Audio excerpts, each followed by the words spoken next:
제11주일 참된 회개와 새 삶. 누구나 잘못할 때가 있습니다. 하지만 하나님이 보시는 것은 우리의 실수가 아니라 그 다음에 우리가 어떤 마음으로 돌이키느냐입니다. 하나님은 넘어지는 사람을 정죄하지 않으십니다. 돌아오는 사람을 기다리십니다. 탕자가 집을 떠났을 때 아버지는 그를 쫓아내지 않으셨습니다. 오히려 문 앞에서 매일같이 기다리셨습니다. 돌아오는 순간 그 아버지는 아들을 품에 안고 울었습니다. 하나님께서 우리를 향해 그렇게 기다리고 계십니다. 돌아오너라. 아직 늦지 않았다. 요한일서 1장 9절은 이렇게 말합니다. 만일 우리가 우리 죄를 자백하면 그는 미쁘시고 이로우사 우리 죄를 사하시며 우리를 모든 불의에서 깨끗하게 하실 것이요. 참된 회개는 단순히 미안하다는 말이 아닙니다. 마음을 돌이켜 하나님께 돌아가는 것입니다. 눈물이 아니라 방향의 변화입니다. 나 중심에서 하나님 중심으로 옮겨가는 것입니다. 시편 51편에서 다윗은 이렇게 고백합니다. 하나님이여 내 속에 정한 마음을 창조하시고 내 안에 정직한 영을 새롭게 하소서. 다윗은 죄를 감추지 않았습니다. 숨지 않고 하나님 앞에 나아갔습니다. 그의 눈물 속에서 하나님은 용서를 주셨고 그의 죄의 자리를 은혜의 자리로 바꾸셨습니다. 회개는 하나님을 향해 문을 다시 여는 일입니다. 그 문을 여는 순간 하나님은 징벌이 아니라 새로운 시작을 주십니다. 회개는 심판이 아니라 회복의 통로입니다. 우리의 삶은 실패로 끝나지 않습니다. 하나님의 은혜로 다시 시작됩니다. 고린도후서 5장 17절은 말합니다. 누구든지 그리스도 안에 있으면 새로운 피조물이라. 이전 것은 지나갔으니 보라 새 것이 되었도다. 하나님은 우리를 새롭게 하십니다. 무너진 마음을 다시 세우시고 상한 심령 위에 새날을 여십니다. 회개는 우리를 무겁게 하지 않습니다. 오히려 자유하게 합니다. 죄를 고백할 때 하나님은 우리의 눈물을 닦으시고 새 힘을 주십니다. 이사야 1장 18절의 약속처럼 너희 죄가 주홍 같을지라도 눈과 같이 희어질 것이요. 하나님은 죄의 색깔보다 은혜의 색깔로 우리를 덮으십니다. 하나님은 완벽한 사람을 찾지 않으십니다. 돌아올 용기를 가진 사람을 찾으십니다. 회개는 넘어짐의 끝이 아니라 하나님의 품으로 돌아가는 첫걸음입니다. 오늘 주님 앞에서 이렇게 고백합시다. 주님, 저의 마음을 새롭게 하시고 다시 일어설 용기를 주옵소서. 과거가 아닌 은혜를 바라보며 다시 주님께로 돌아가겠습니다. 제12주일 예수 그리스도, 우리의 중보자. 사람은 누구나 하나님을 그리워합니다. 하지만 죄로 인해 하나님께 나아갈 수 없게 되었습니다. 죄는 벽을 세웠고 우리의 마음은 하나님과 멀어졌습니다. 그런데 하나님은 그 벽을 허무시기 위해 한 분을 보내셨습니다. 그분이 바로 예수 그리스도이십니다. 디모데전서 2장 5절은 이렇게 말합니다.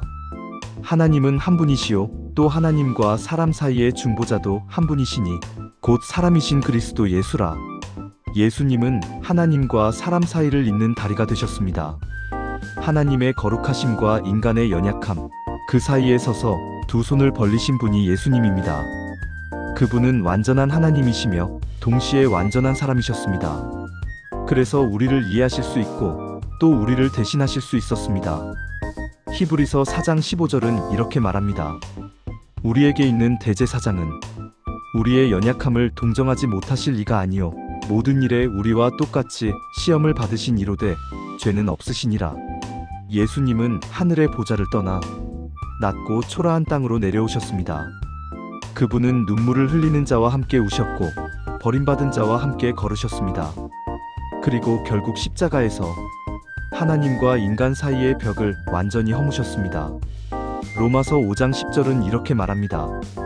우리가 원수 되었을 때 그의 아들의 죽으심으로 말미암아 하나님과 화목하게 되었은즉 그리스도의 십자가는 화해의 자리입니다. 하나님과 인간이 다시 만나게 된 장소입니다. 그곳에서 우리는 용서를 받고 새로운 관계가 시작됩니다. 예수님은 단지 과거의 중보자가 아니라 지금도 살아서 우리를 위해 일하고 계십니다.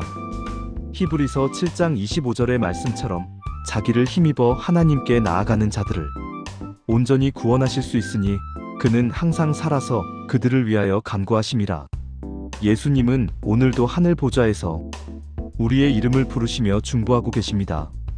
우리가 눈물로 기도할 때 그분은 이렇게 말씀하십니다. 아버지, 저 사람은 내 피로 산 자입니다. 예수님이 우리의 중보자이시기에 우리는 언제든 하나님께 나아갈 수 있습니다. 하나님은 우리를 죄인의 눈으로 보지 않으시고 그리스도의 피로 덮인 자녀의 눈으로 보십니다. 히브리서 4장 16절은 이렇게 초대합니다. 긍휼하심을 얻고 때를 따라 돕는 은혜를 받기 위하여 은혜의 보좌 앞에 담대히 나아갈지니라. 예수님의 중보는 지금도 계속됩니다. 그분은 우리의 삶을 지켜보고 계시고 넘어지는 순간에도 우리를 대신 기도하고 계십니다. 제13주일 성령께서 주시는 믿음의 열매. 우리의 믿음은 말로만이 아니라 삶으로 드러납니다. 예수님을 믿는다고 말하면서 삶에 아무런 변화가 없다면 그건 아직 씨앗만 있고 열매가 맺히지 않은 상태입니다. 예수님은 말씀하셨습니다. 좋은 나무가 나쁜 열매를 맺을 수 없고 나쁜 나무가 좋은 열매를 맺을 수 없다. 마태복음 7장 18절. 믿음의 사람은 성령의 도우심으로 조금씩 변해갑니다. 마음이 부드러워지고 말이 따뜻해지고 사람을 대하는 눈빛이 달라집니다. 성령님이 우리 안에 계실 때 그분은 우리 안에서 보이지 않는 열매를 자라게 하십니다. 갈라디아서 5장 22절은 이렇게 말합니다. 오직 성령의 열매는 사랑과 희락과 화평과 오래 참음과 자비와 양선과 충성과 온유와 절제니 이것은 우리가 애써 만들어내는 것이 아닙니다. 성령님이 우리 안에 살아계시기에 저절로 자라나는 열매입니다. 사랑은 미워하던 마음이 녹는 것입니다. 기쁨은 환경이 아니라 주님 안에서 오는 것입니다. 화평은 다툼을 멈추고 용서하는 용기입니다. 오래 참음은 손해보더라도 기다리는 믿음입니다. 자비와 양선은 나보다 남을 먼저 세우는 마음입니다. 충성과 온유, 그리고 절제는 주님을 닮아가는 삶의 흔적입니다. 성령님은 이 모든 것을 조금씩 하루하루 우리 안에 심으십니다. 우리가 기도할 때, 말씀을 붙잡을 때, 그리고 작은 순종을 드릴 때 그분은 우리 마음밭을 갈아엎고 새싹을 키워주십니다. 요한복음 15장 5절에서 예수님은 말씀하셨습니다. 나는 포도나무요 너희는 가지라. 그가 내 안에 내가 그 안에 거하면 사람이 열매를 많이 맺나니. 우리가 주님 안에 머물 때 성령의 열매는 반드시 맺힙니다. 시간이 걸리더라도 하나님은 절대 포기하지 않으십니다. 때로는 가지를 다듬으실 때 아플 수도 있습니다. 그러나 그 과정조차 사랑입니다. 열매를 더 맺게 하시려는 하나님의 손길이기 때문입니다. 오늘도 이렇게 기도합시다. 성령님, 제 안에 주님의 성품을 맺게 하소서. 사랑과 기쁨, 평화의 열매로 제 삶이 예수님을 닮게 하소서. 제14주일 삼위일체 하나님의 신비. 하나님은 한 분이십니다.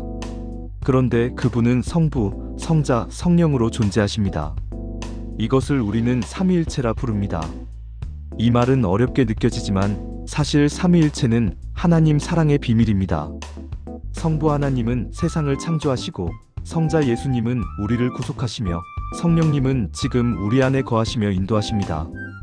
세 분이시지만 마음과 뜻은 하나이십니다. 마태복음 28장 19절에서 예수님은 제자들에게 말씀하셨습니다.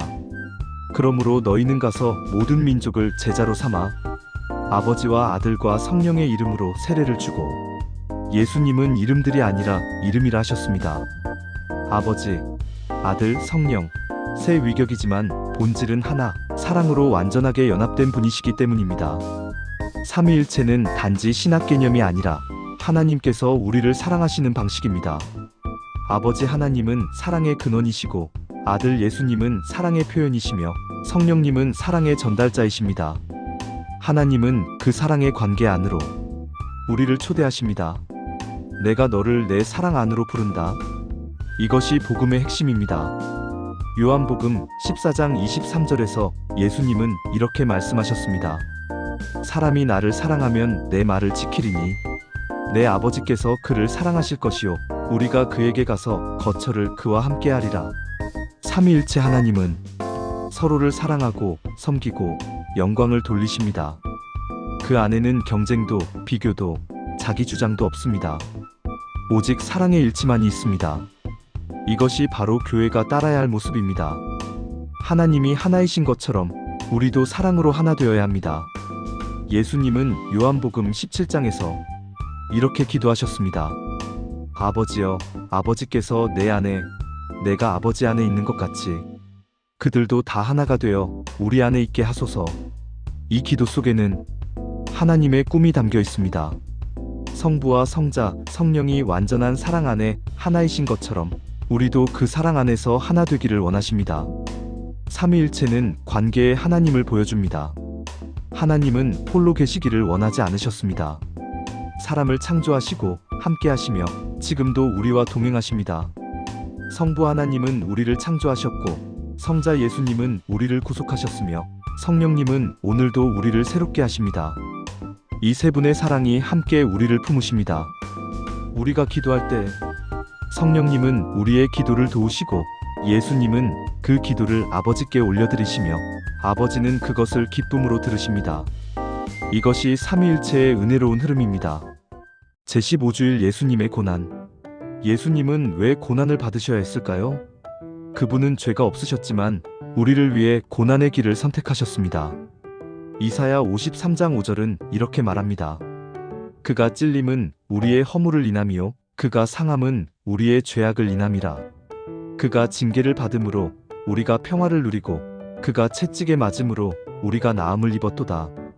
예수님의 고난은 단순한 비극이 아니라 우리의 구원을 위한 사랑의 사건이었습니다. 그분은 우리의 죄를 대신 지시고 우리가 받아야 할 형벌을 대신 받으셨습니다. 예수님은 침묵으로 십자가를 지셨습니다. 조롱당하고 버림받고 가시관을 쓰시고도 한마디 원망하지 않으셨습니다. 그분의 침묵은 체념이 아니라 사랑의 순종이었습니다. 빌립보서 2장 8절은 이렇게 말합니다. 사람의 모양으로 나타나사 자기를 낮추시고 죽기까지 복종하셨으니 곧 십자가의 죽으심이라. 예수님의 고난은 순종의 절정입니다. 그분은 하늘의 영광을 버리고 우리의 어둠 속으로 들어오셨습니다. 그분은 고통 가운데서도 우리를 바라보셨습니다. 아버지여, 저들을 사하여 주옵소서. 누가복음 23장 34절. 이 말 속에는 세상의 모든 용서가 담겨 있습니다. 십자가는 고통의 상징이지만 믿는 자에게는 사랑의 증거가 되었습니다. 십자가는 하나님이 우리를 포기하지 않으셨다는 표시입니다. 그분은 우리가 죄책감에 눌려 살지 않도록 모든 죄값을 완전히 갚으셨습니다. 그래서 우리는 이제 자유합니다. 죄의 종이 아니라 은혜 안에서 사는 하나님의 자녀가 되었습니다. 베드로전서 3장 18절은 말합니다. 그리스도께서 단번에 죄를 위하여 죽으사 의인으로서 불의한 자를 대신하셨으니 예수님은 단 한 번의 희생으로 모든 죄의 문제를 끝내셨습니다. 그분의 고난은 우리의 영원한 평화가 되었습니다. 예수님은 우리를 대신해 십자가를 지셨고 그 십자가 위에서 세상을 향해 말씀하셨습니다. 다 이루었다. 요한복음 19장 30절. 그 말씀은 구원의 완성 선언이었습니다. 하나님과 인간 사이의 벽이 무너지고 우리는 다시 하나님 품으로 돌아갈 수 있게 되었습니다. 예수님의 고난은 끝이 아니라 시작입니다.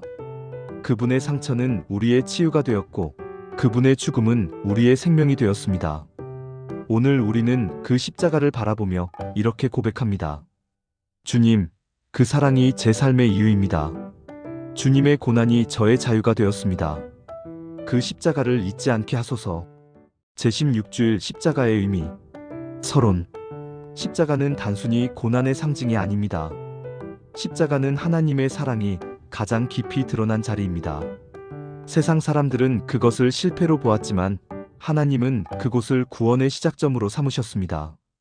고린도전서 1장 18절은 이렇게 말합니다. 십자가의 도가 멸망하는 자들에게는 미련한 것이요 구원을 받는 우리에게는 하나님의 능력이라. 십자가는 패배처럼 보이지만 사실은 하나님 사랑의 능력이 나타난 자리입니다.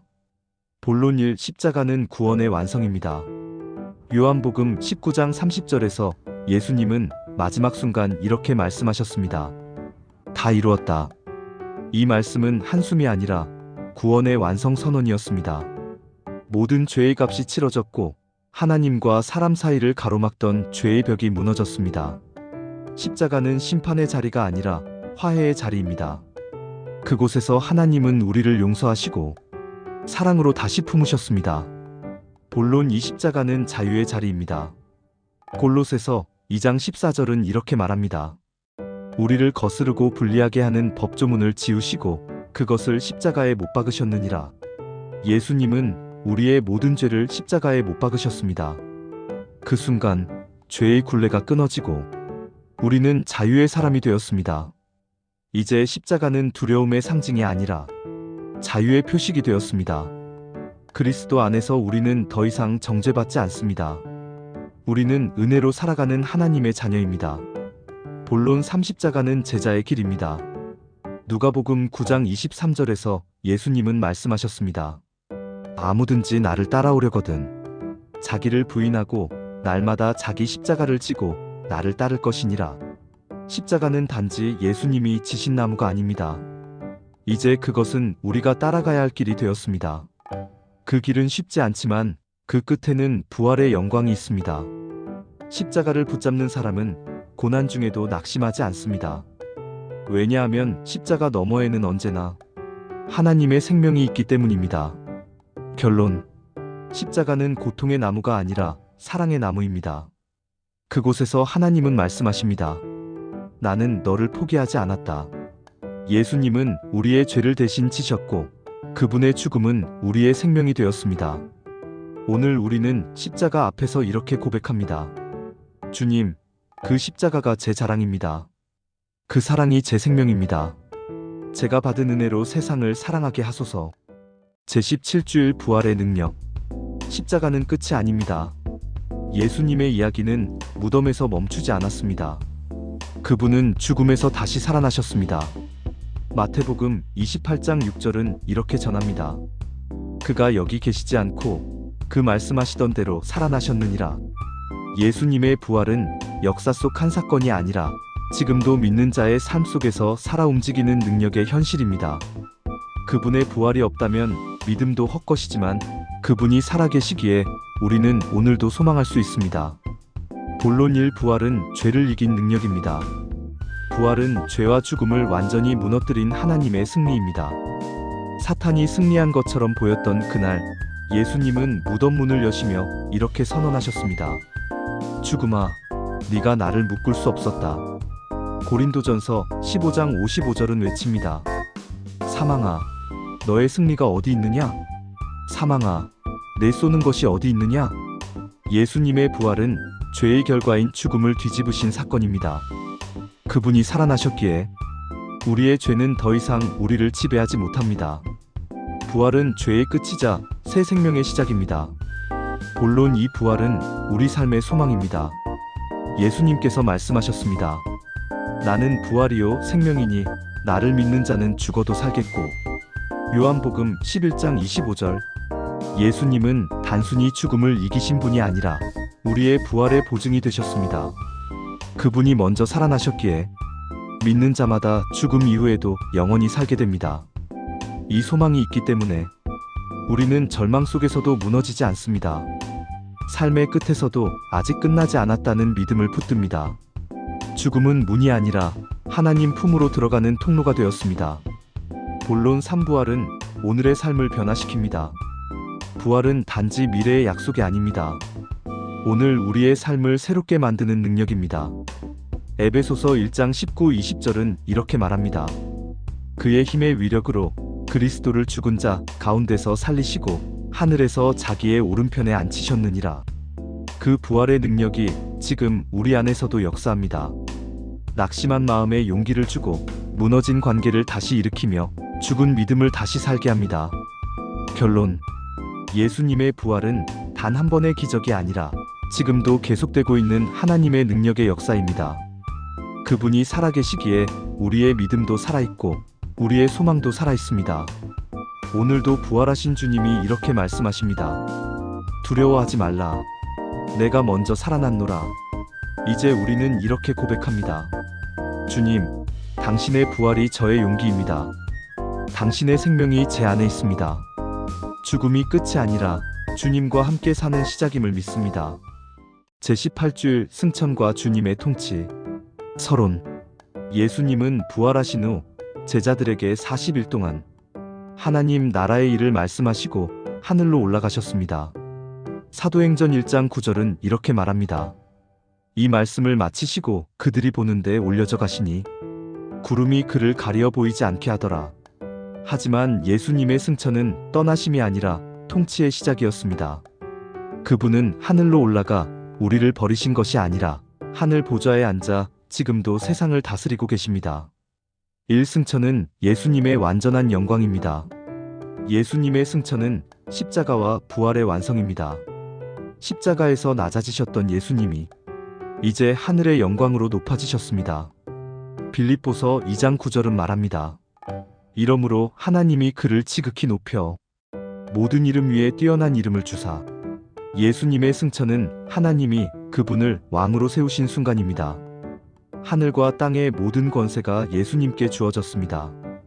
그분은 지금도 만왕의 왕, 만주의 주로 역사의 중심에 서 계십니다.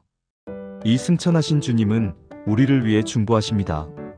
예수님은 하늘 보좌에서 멀리 계신 분이 아닙니다. 그분은 여전히 우리의 대제사장으로 우리의 이름을 아버지께 올려드리고 계십니다. 히브리서 7장 25절은 이렇게 말합니다. 자기를 힘입어 하나님께 나아가는 자들을 온전히 구원하실 수 있으니 그는 항상 살아서 그들을 위하여 간구하심이라. 예수님은 오늘도 우리를 위해 기도하고 계십니다. 우리가 연약할 때 그분은 하늘에서 우리의 이름을 부르며 말씀하십니다. 아버지, 저 사람은 내 피로 산 자입니다. 그 중보가 있기에 우리는 넘어져도 다시 일어설 수 있습니다. 그분의 손은 결코 우리를 놓지 않으십니다. 삼승천하신 주님은 지금도 다스리십니다. 예수님은 하늘 보좌에서 세상을 통치하고 계십니다. 그분의 통치는 눈에 보이진 않지만 모든 일의 중심에 자리 잡고 있습니다. 에베소서 1장 20-21절은 말합니다. 그 능력이 그리스도 안에서 역사하사 그를 죽은 자 가운데서 살리시고 하늘에서 자기의 오른편에 앉히사 모든 통치와 권세 위에 뛰어나게 하셨느니라. 결론. 예수님의 승천은 끝이 아니라 새로운 시작입니다. 그분은 하늘에 계시지만 그 영으로 지금도 우리와 함께 하십니다. 그분은 머리이시고 우리는 몸입니다. 그분이 높아지셨기에 우리 또한 그 안에서 영광을 누리게 됩니다. 제20주일 성령의 역사와 교회. 예수님께서 승천하신 후 제자들은 두려움에 떨고 있었습니다. 하지만 주님은 그들을 고아처럼 버려두지 않으셨습니다. 그 약속대로 오순절날 성령님이 임하셨습니다. 사도행전 2장 4절은 이렇게 전합니다. 그들이 다 성령의 충만함을 받고 그날부터 교회는 세워졌습니다. 성령님은 단지 과거의 역사로만 계신 분이 아니라 지금도 교회를 세우시고 성도를 살리시는 하나님이십니다. 본론 1. 성령은 생명의 영이십니다. 성령님은 우리의 영혼에 생명을 불어넣으십니다. 우리가 믿음을 갖게 된 것도 말씀을 깨닫게 된 것도 다 성령님의 역사입니다. 요한복음 6장 63절은 이렇게 말합니다. 살리는 것은 영이니 육은 무익하니라. 성령님은 죽은 믿음을 다시 살리시고 무너진 마음에 새 생명을 주십니다. 우리가 기도할 때, 말씀을 들을 때 그분은 조용히 우리 마음을 일으켜 세우십니다. 하나님은 우리 안에 성령을 두시며 말씀하십니다. 내가 네 안에 거하리라. 이것이 성도의 생명입니다. 본론 이 성령은 교회를 세우십니다. 성령님은 교회를 시작하셨고 지금도 교회를 통해 세상을 변화시키십니다. 고린도전서 12장 13절은 이렇게 말합니다. 우리가 유대인이나 헬라인이나 종이나 자유인이나 다 한 성령으로 세례를 받아 한 몸이 되었고 교회는 건물이 아니라 성령 안에서 하나 된 사람들의 공동체입니다. 성령님은 다양한 사람들을 하나로 묶으시고 서로를 세워주게 하십니다. 그래서 교회 안에는 경쟁이 아니라 협력, 비난이 아니라 위로가 있어야 합니다. 성령님이 계신 교회에는 사랑과 질서, 그리고 생명이 흐릅니다. 본론 3. 성령은 우리를 세상 속으로 보내십니다. 성령님은 교회를 안에만 머물게 하지 않으십니다. 우리를 세상으로 파송하십니다. 사도행전 1장 8절은 말씀합니다. 오직 성령이 너희에게 임하시면 너희가 권능을 받고 예루살렘과 온 유대와 사마리아와 땅 끝까지 이르러 내 증인이 되리라. 성령님은 우리에게 복음을 전할 용기를 주시고 사랑할 힘을 주시며 두려움 대신 담대함을 주십니다. 우리가 일터에서, 가정에서, 세상 한가운데서 빛과 소금으로 살아가게 하시는 분이 바로 성령님이십니다. 결론: 성령님은 멀리 계신 분이 아니라 지금 우리 안에 살아계신 하나님이십니다. 그분은 교회를 살리고 성도를 세우며 세상 속에서 하나님의 뜻을 이루십니다. 오늘 우리는 이렇게 기도합니다. 성령님, 제 마음을 새롭게 하소서. 제 삶을 사용하셔서 주님의 교회를 세우게 하시고 세상 속에서 예수님의 증인으로 살게 하소서. 성령님이 계신 곳에는 생명이 있고 용서가 있고 사랑이 있습니다. 오늘도 그 성령의 바람이 우리와 함께 불고 있습니다. 제19주일 예수님의 재림. 예수님은 다시 오십니다. 그날은 믿는 자들에게 두려움의 날이 아니라 기쁨과 소망의 날입니다. 사도행전 1장 11절은 이렇게 말합니다. 너희 가운데서 하늘로 올려지신 이 예수는 하늘로 가심을 본 그대로 오시리라. 세상은 변하고 사람의 말은 흔들리지만 주님의 약속은 변하지 않습니다. 그분은 반드시 다시 오십니다. 그리고 그날 세상은 새로워질 것입니다. 본론 1 재림은 약속의 성취입니다. 예수님의 재림은 하나님의 오래된 약속의 완성입니다. 예수님께서 말씀하셨습니다. 내가 다시 오리라. 요한복음 14장 3절. 그 약속은 지금도 살아있습니다. 세상이 어두워 보여도 하나님은 역사를 멈추지 않으십니다. 우리는 기다림의 사람들입니다. 하지만 그 기다림은 헛되지 않습니다. 재림은 불확실한 소문이 아니라 하나님이 친히 선언하신 영원한 계획입니다. 본론 이 재림은 심판이 아니라 회복입니다. 예수님의 재림은 심판의 날이기도 하지만 그 심판은 두려움이 아닌 공의의 회복입니다. 요한계시록 21장 4절은 이렇게 약속합니다. 모든 눈물을 그 눈에서 닦아주시니 다시 사망이 없고 애통하는 것이나 아픈 것이 다시 있지 아니하리니. 예수님은 다시 오셔서 억울한 자를 위로하시고 깨어진 세상을 새롭게 하실 것입니다. 그날 악은 사라지고 하나님의 의가 세상을 덮을 것입니다. 그분의 심판은 사랑의 완성입니다. 모든 잘못이 바로잡히고 모든 상처가 치유될 것입니다. 본론 3 재림은 우리의 소망입니다. 예수님의 재림은 단지 미래의 사건이 아닙니다. 그 소망은 오늘을 버티게 하는 힘입니다. 요한계시록 22장 12절에서 예수님은 말씀하십니다. 보라, 내가 속히 오리니 내가 줄 상이 내게 있어 각 사람에게 그 행한 대로 갚아주리라. 이 말씀은 우리에게 도전을 줍니다. 그날이 오기까지 믿음으로 살라. 그리고 동시에 위로를 줍니다. 그날이 오기까지 너는 혼자가 아니다. 예수님은 지금도 성령으로 우리와 함께 하시며 그날을 준비하게 하십니다. 재림을 기다린다는 것은 단순한 기다림이 아니라 그날에 부끄럽지 않게 살겠다는 믿음의 결단입니다. 결론: 예수님의 재림은 세상의 끝이 아니라 하나님 나라의 완성입니다. 그날 모든 눈물이 닦이고 모든 고통이 끝날 것입니다.